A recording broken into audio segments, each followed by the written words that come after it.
Magandang buhay! Sa video na ito ay tuturuan ko kayo about irrational numbers at kung paano i-plot sa number line ang mga irrational numbers. So alamin muna natin kung ano ba yung mga rational numbers. So if the radicand of the square root is a perfect square, so therefore yung number na yon ay rational number. So pag sinabing radicand, ito yung number sa loob ng radical sign. So itong square root at yung 4 ay perfect square, so meaning to say rational number siya. And then, ang square root ng 9, ang 9 ay perfect square, so therefore, rational siya. Also, square root ng 16, ang 16 ay perfect square, so therefore, rational number yan. Also, pwede rin siya sa cube root. Kapag meron tayong given na cube root at yung radicand ay perfect cube, so therefore, rational siya. Cube root of 27, 27 is a perfect cube, so therefore, rational number, yung number na yan.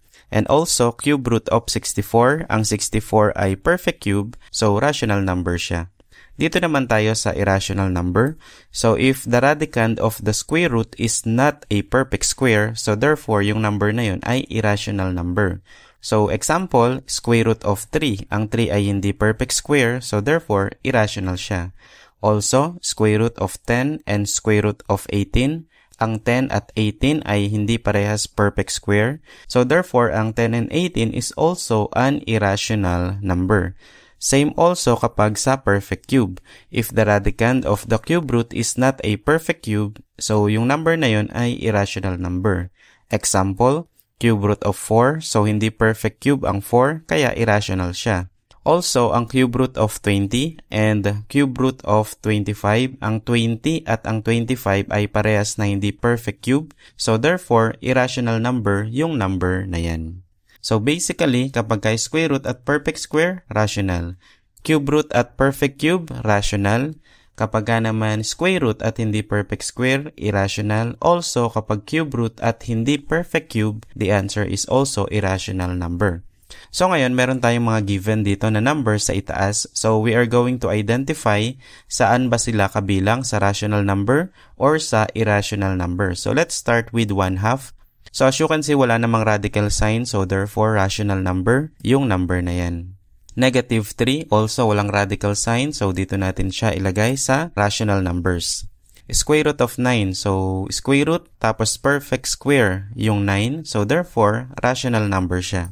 Square root of 7, so ang 7 ay hindi perfect square, so therefore dito siya kabilang sa irrational numbers.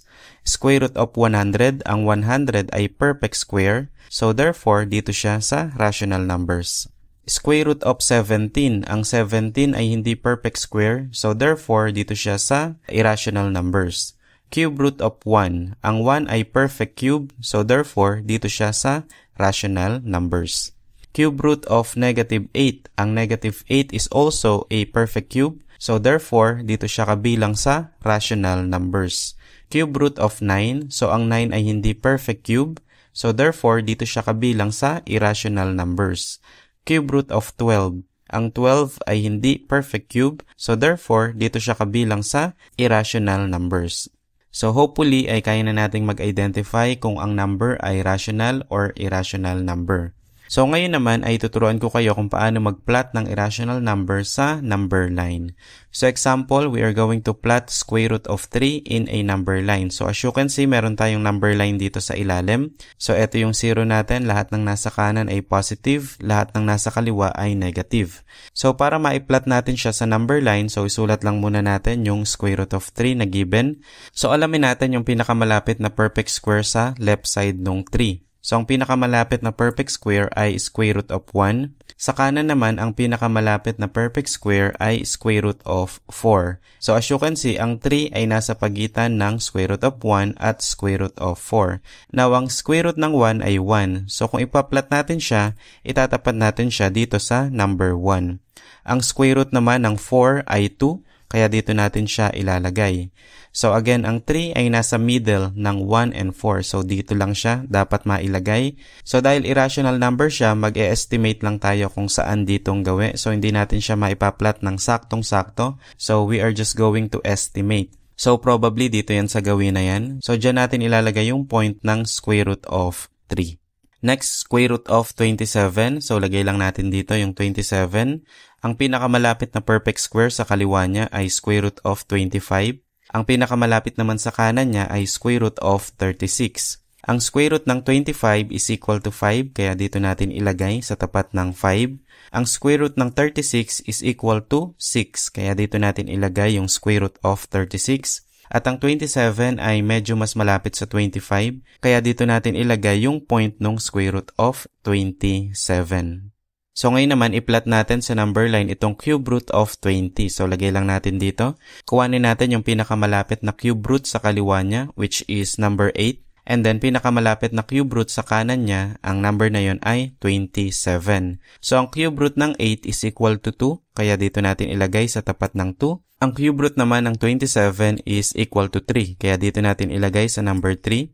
So yung 20 medyo mas malapit siya sa 27. So dito natin ilagay yung point ng cube root of 20. So hopefully sa mga example na yan ay natutunan ninyo kung paano mag-plot ng irrational number sa number line. So yun lang, sana ay nakatulong sa inyo itong maikling tutorial na ito. Kung nagustuhan ninyo yung video, pakiclick naman yung like button at mag-subscribe na rin kayo para sa iba pang tutorial na kagaya nito. Yun lang, maraming salamat.